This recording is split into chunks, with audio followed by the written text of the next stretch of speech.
உலகத் தமிழர்களின் உயிர்நாதம் உண்மை தமிழ் தொலைக்காட்சி. வணக்கம். உண்மை தமிழ் தொலைக்காட்சியின் பிரதான செய்திகள். முதலில் தலைப்புச் செய்திகள்.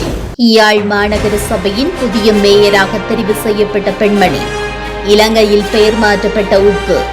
சடலத்தை அடக்கம் செய்ய விடாமல் பௌத்த பிக்கு அடாவடி. தமிழர் பகுதியில் சம்பவம்.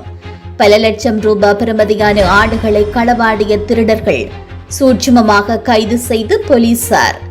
அகமதாபாத் விமான விபத்து. இறுதி நேரத்தில் உயிர் தப்பிய இளம்பெண். வெடிகுண்டு மிரட்டல். அவசரமாக தரையிறக்கப்பட்ட மற்றொரு ஏர் இந்தியா விமானம். இனி விரிவான செய்திகள். யாழ் மாநகர சபையின் முதல்வராக மதிவதனே விவேகானந்த ராஜா 19 வாக்குகளை பெற்று முதல்வராக தெரிவு செய்யப்பட்டுள்ளார். யாழ் மாநகர சபையின் முதல்வரை தெரிவு செய்வதற்கான கூட்டம் இன்றைய தினம் காலை யாழ் மாநகர சபை சபா மண்டபத்தில் இடம்பெற்றது. யாழ் மாநகர சபை 45 உறுப்பினர்களை கொண்ட சபையாகும்.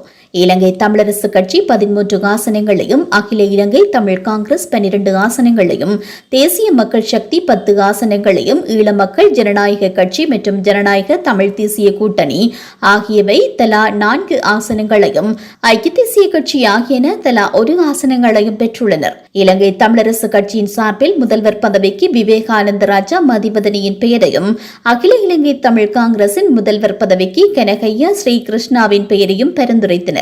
முதல்வர் தெரிவு பகிரங்க வாக்கெடுப்பு மூலம் இடம்பெற்றது. இதன்போது தமிழரசு கட்சி, ஈழ மக்கள் ஜனநாயக கட்சி, ஐக்கிய தேசிய கட்சி மற்றும் ஐக்கிய மக்கள் சக்தி என்பன தமிழரசு கட்சியின் சார்பில் போட்டியிட்டு மதிவதனி விவேகானந்த ராஜாவிற்கு வாக்களித்தனர்.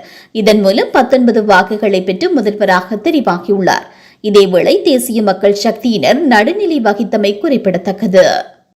ஆனையிறவு உப்பளத்தில் உற்பத்தி செய்யப்படும் உப்பிற்கு ஆனையிறவு உப்பு என மீண்டும் பெயர் மாற்றம் செய்யப்பட்டது. குறித்த உப்பளத்தில் உற்பத்தி செய்யப்படும் உப்பிற்கு அண்மையில் ரஜ உப்பு என பெயர் சூட்டியமை தமிழ் மக்கள் மத்தியில் பெரும் அதிருப்தியை ஏற்படுத்தியது. இந்த நிலையில் மீண்டும் அந்த உப்பிற்கு ஆனையிறவு உப்பு என பெயர் சூட்டப்பட்டது. குறித்து உப்பளத்தில் உற்பத்தி செய்யப்படும் உப்பானது வடக்கு மாகாணத்தில் முதற்கட்டமாக விநியோகம் செய்யப்படும் என அறிய முடிகிறது.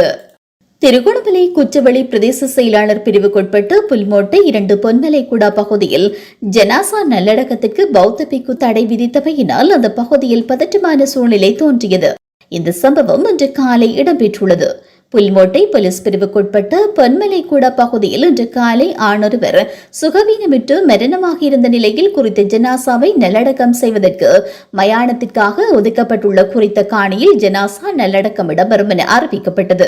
இதன் பின்னர் ஜனாசா அடக்கத்திற்கு எதிராக புல்மோட்டை அரிசிமலை விகாரியின் விகாராதிபதியினால் போலீஸ் நிலையத்தில் முறைப்பாடொன்று மேற்கொள்ளப்பட்டுள்ளதாகவும் அதன் அடிப்படையில் குறித்த ஜனாசா நல்லடக்கத்தினை நிறுத்த கோரியும் புல்மோட்டை போலீஸ் நிலைய அதிகாரிகள் வேண்டுகோள் விடுத்துள்ள நிலையில் குழப்ப நிலை ஏற்பட்டது. இதனையடுத்து பிரதி அமைச்சர் அருண் ஹேமச்சந்திரவின் கவனத்திற்கு குறித்த விடயம் கொண்டு செல்லப்பட்டதை அடுத்து அந்த இடத்திற்கு வந்து பிரதேச செயலாளரின் தலையீட்டினால் ஜனாசா நல்லடக்கம் செய்யப்பட்டது. புல்மோட்டை பகுதியில் மக்களுடைய பெருமளவான காணிகளை பூஜா பூமி என்ற பெயரில் குறித்து பௌத்த பிக்கு ஆக்கிரமித்து வருவதாகவும் இதனால் தங்களுடைய வாழ்வாதாரம் மற்றும் இயல்பு நிலை பாதிக்கப்பட்டு வருவதாகவும் அந்த பகுதி மக்கள் கவலை வெளியிட்டுள்ளனர். கடந்த வருடம் அக்டோபர் மாதம் 12ஆம் தேதி குறித்த பகுதியில் ஜனாசா நல்லடக்கத்திற்காக குழி தோண்டப்பட்ட போது புல்மோட்டை அரிசிமலை விகாரையின் விகாராதிபதி குறித்த காணி பூஜா பூமி என புல்மோட்டை போலீசார் சிலரை அந்த பகுதிக்கு அனுப்பி ஜனாசா நல்லடக்கத்தை தடை செய்திருந்தார். இதனை அடுத்து அந்த பகுதியில் பதற்றமான சூழல் தோன்றியது. குறித்த விடயம் பிரதேச செயலாளர் உட்பட பலருடைய கவனத்திற்கும் கொண்டு செல்லப்பட்டு பின்னர் குறித்த பகுதியில் ஜனாசா நல்லடக்கம் செய்யப்பட்டமை குறிப்பிடத்தக்கது. யாழில் 3 லட்சம் ரூபாய் பெறுமதியான 6 ஆடுகளை திருடிய இருவர் வியாழக்கிழமை இரவு சாவகச்சேரி போலீசாரால் கைது செய்யப்பட்டனர். 2 வாரங்களுக்கு முன்னர் சாவகச்சேரி தச்சந்தோப்பு பகுதியில் 6 ஆடுகள் திருடப்பட்டிருந்த நிலையில் இது தொடர்பாக சாவகச்சேரி போலீஸ் நிலையத்தில் முறைப்பாடு பதிவு செய்யப்பட்டிருந்தது. இந்த ஆடு திருடு தொடர்பில் சாவகச்சேரி போலீசார் சம்பவ இடத்திற்கு சென்ற வாகனங்களின் இலக்கங்களை பெற்று அதன் மூலம் விசாரணைகளை மேற்கொண்டனர். இதன் அடிப்படையில் நடத்திய விசாரணையில் திருட்டு சம்பவத்துடன் தொடர்புடைய வாகனம் ஒன்று புத்தளம் மாவட்ட பதிவில் இருந்தவையும் அந்த வாகனத்தை துன்னாலி பகுதியை சேர்ந்த ஒருவர் வாங்கியமையும் தெரியவந்துள்ளது. இதன் அடிப்படையில் விசாரணை நடத்திய போலீசார் நெல்லியடி துன்னாலி பகுதியில் வைத்து திருட்டுக்கு பயன்படுத்தப்பட்ட வாகனத்தையும் திருடப்பட்டு 5 ஆடுகளையும் மீட்டதுடன் 2 சந்தேக நபர்களையும் கைது செய்துள்ளனர். சந்தேக நபர்களை சான்று பொருட்களுடன் நீதிமன்றில் முற்படுத்துவதற்கான நடவடிக்கை மேற்கொள்ளப்பட்டதாக தெரிய வருகிறது.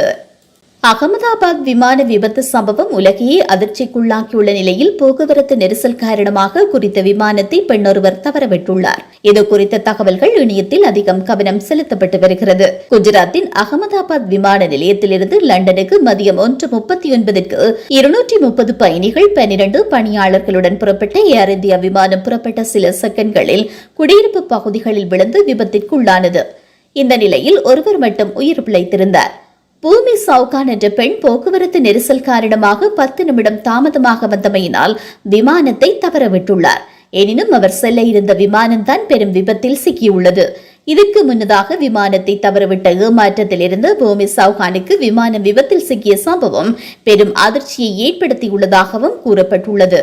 இந்த தகவலானது தற்போது சமூக வலைதளங்களில் வைரலாக பதியப்பட்டு வருகிறது.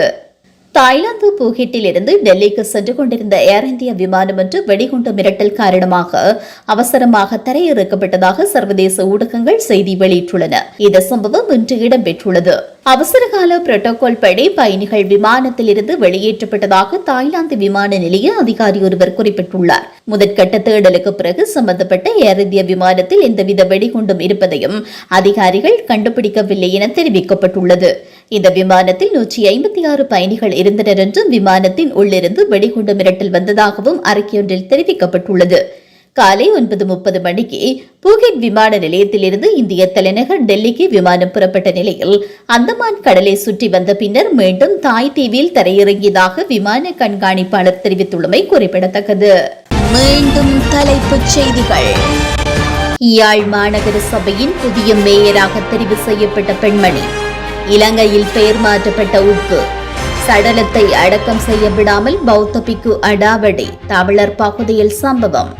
பல லட்சம் ரூபாய் பெறுமதியான ஆடுகளை களவாடிய திருடர்கள் சூட்சுமமாக கைது செய்து போலீசார். அகமதாபாத் விமான விபத்து. இறுதி நேரத்தில் உயிர் தப்பிய இளம்பெண். வெடிகுண்டு மிரட்டல். அவசரமாக தரையிறக்கப்பட்ட மற்றொரு ஏர் இந்தியா விமானம். இத்துடன் இந்த செய்திகள் நிறைவடைகின்றன. மேலதிக செய்திகளை தெரிந்து கொள்ள உண்மை தமிழ் தொலைக்காட்சியோடு இணைந்திருங்கள். வணக்கம். உலகத் தமிழர்களின் உயிர்நாதம் உண்மை தமிழ் தொலைக்காட்சி.